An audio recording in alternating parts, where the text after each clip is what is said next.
जो तमाम माता बहनें थी उनके ऊपर पथराव किया गया। पथराव ही नहीं बल्कि कई ऐसे हथियार भी थे उनके पास जिनके बलबूते पे उन्होंने, कई यहाँ पे ऐसे हिंदू भाई हैं जिनको लहू लुहान कर दिया गया। ये वाकई में बेहद शर्मनाक बात है, क्योंकि उन दंगाइयों के पास ऐसे ऐसे हथियार थे जिसके बारे में ये जानना बेहद ही मुश्किल हो जाता है कि ऐसे हथियार बहुत ही कम समय में उनके पास कहाँ से आ जाते हैं। मैं आपको बता दूं, हम इस वक्त पूरी तरह से चारों तरफ से पहाड़ी से घिरे हुए हैं और हमें अपने ही हिंदुस्तान में आज ऐसी स्थिति आ गई है कि आज हम अपने ही हिंदुस्तान में एक मंदिर में छुप करके बैठना पड़ रहा है।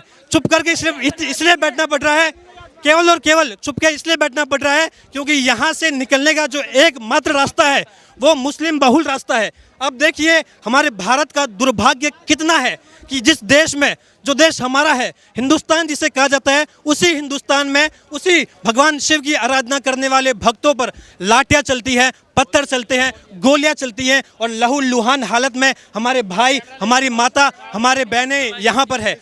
अभी लोग चाय वाले से परेशान है, उसके बाद काढ़ा वाला आने वाला है, वो इलाज करेगा, सबका इलाज करेगा वो। अभी तो एक स्टेट में वो भी प्रधानमंत्री बनेगा, मोदी के बाद योगी की बारी है। अब मैंने एक बात बोली, जो हिंदू की बात करेगा वही देश पे राज करेगा। तो शुक्रिया आपका। नमस्कार, मैं यशपाल राजपुरोहित, आप देख रहे हो ऑल इंडिया न्यूज। इस वक्त मैं आपको बता दें, ये हरियाणा है ना कि पाकिस्तान। बावजूद इसके यहाँ जो दृश्य आपको देखने को मिलेंगे, इससे आप ये नहीं जान सकते कि इस वक्त हम पाकिस्तान में हैं या अपने हिंदुस्तान में हैं। मैं आपको बता दूं, इस वक्त हमारे पीछे एक भाई घायल है। घायल भी इतनी बुरी तरह से है, लहू लुहान है और ये हालत, ये जो बुरी हालत आप देख रहे हैं, ये करने वाले किसी और देश के नहीं बल्कि इसी देश के हैं। आज सावन का सोमवार था। सावन को, इस सोमवार को, पवित्र दिन पर विश्व हिंदू परिषद के जो सदस्य हैं, जो हिंदू भगवाधारी लोग हैं, वो भगवाधारी लोग यहाँ पर आए थे शिव जी की पूजा करने के लिए, आराधना करने के लिए, अपनी माताओं के साथ, अपनी छोटी छोटी बच्चियों के साथ, बहनों के साथ, बुजुर्ग यहाँ पर आए थे, महाराज जी आए थे। लेकिन बावजूद इसके यहाँ पर ऐसी घटना घटी जो वाकई में बेहद ही निंदनीय है। निंदनीय इसलिए है क्योंकि आप देख सकते हैं यहाँ पे जो हालात है, ये हमारे अपने देश में होने के बावजूद हमारे साथ में हो रहा है।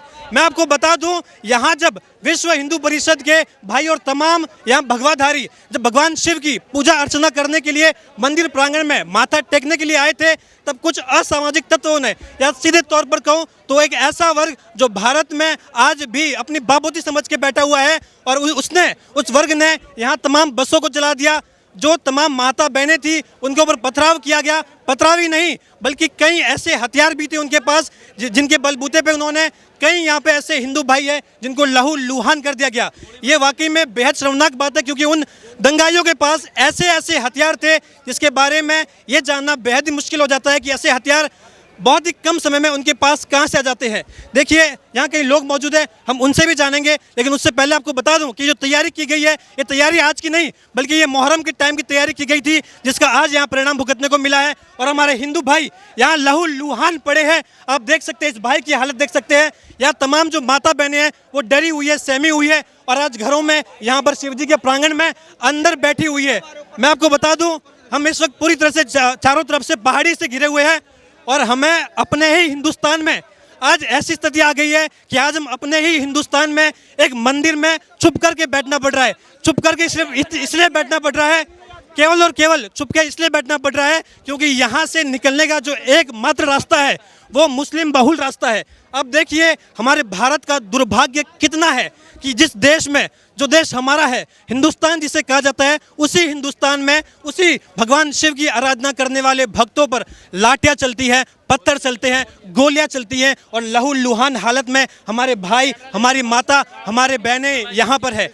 मैं आपको बता दूं, ये शिव प्रांगण अगर यहाँ पर नहीं होता, ये महादेव का प्रांगण अगर यहाँ पर नहीं होता, तो मैं आपको ये गारंटी देता हूँ कि यहाँ पर जो असामाजिक तत्व है वो अंदर आ गए होते।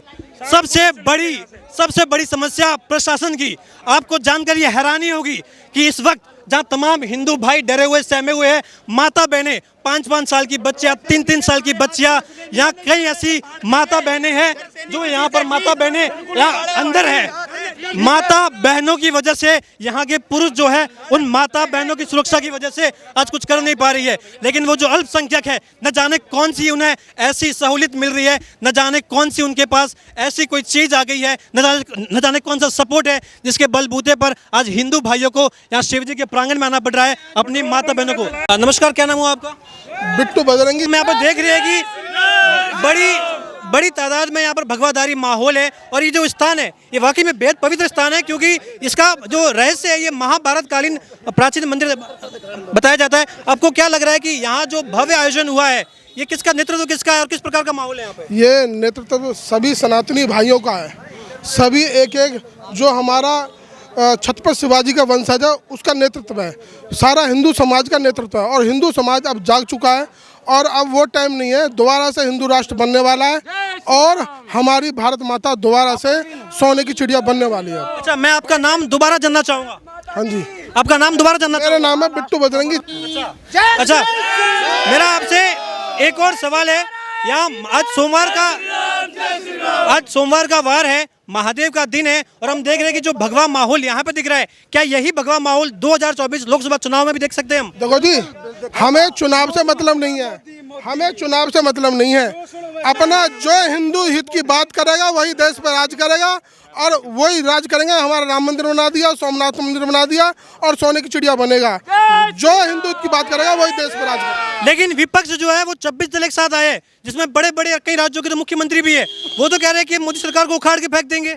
कुत्तों को क्या है, वो तो भौंकते रहेंगे, हाथी चलता रहता है। भौंकने दो उनको, वो तो भौंकते रहेंगे, हाथी चलता रहता है और हाथी एक ही है, वो है नरेंद्र मोदी। लेकिन अरविंद केजरीवाल भी शामिल है उसमें, ममता बनर्जी है, ये बड़े बड़े नाम शामिल है इसमें। वो बड़ा नहीं है, वो खुजलीवाल है। केजरीवाल नहीं, खुजलीवाल है वो, और वो मुसलमानों का तुष्टीकरण करता है। कोई आदमी नहीं है। जंगल में एक शेर होता है, शेर ही पाएगा।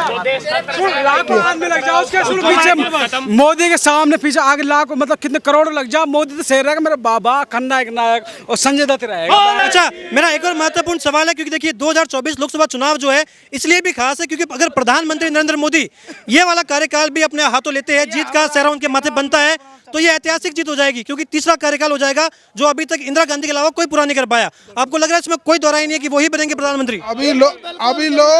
अभी लोग चाय वाले से परेशान है, उसके बाद काढ़ा वाला आने वाला है, वो इलाज करेगा, सबका इलाज करेगा वो। अभी तो एक स्टेट में वो भी प्रधानमंत्री बनेगा, मोदी के बाद योगी की बारी है। लेकिन राहुल गांधी तो कह रहे हैं, जो अपने आप को युवा नेता कहते हैं, वो तो ये कह रहे हैं कि मैं भारत जोड़ के आ रहा हूँ और मैंने देखा है कि भारत में कई समस्याएं हैं और इस बार हम जो है